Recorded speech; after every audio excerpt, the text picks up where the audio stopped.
I put together a team of people because as I started to look at Jefferson Parish, we have one of the highest conviction rates, but we also have one of the highest rates where the courts have returned them. So why is that important? Because they're encouraging these kids to plea bargain, Yes. and they don't realize that when they do that plea bargain, it comes with a long-term consequence. So we've been working this last year putting Well, together a reentry program. I was watching this documentary. It came out last year, and many of them were doing the plea bargain because if they fought the case, they would get an even worse Worse sentence if they sentences. didn't win. That's correct. And so they were going ahead and It's taking a it. scare Yeah, tactic, it's a very but much it a has a scare long tactic. term consequence because when you come out of jail, you're unemployable. Absolutely.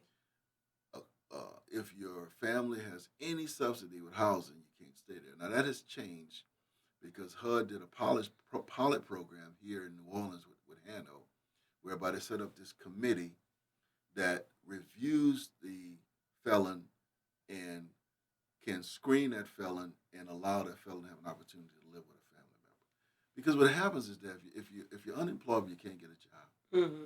you don't have anywhere to stay, you're going to resort back to those things that you were doing before. Absolutely.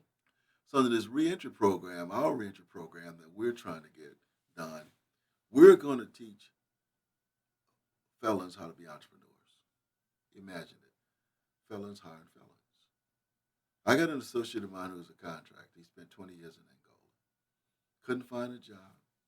Started doing contracting. Ended Mm. up going to get his contractor's license. Now he's a thriving contractor.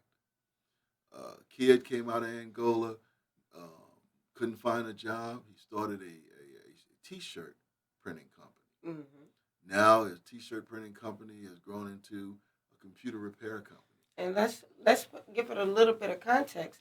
Angola is probably one of the most notorious prisons in the country. It is. And so those guys came out of there, couldn't find anywhere to stay. So under the reentry program, we want to give them the possibility of becoming an entrepreneur.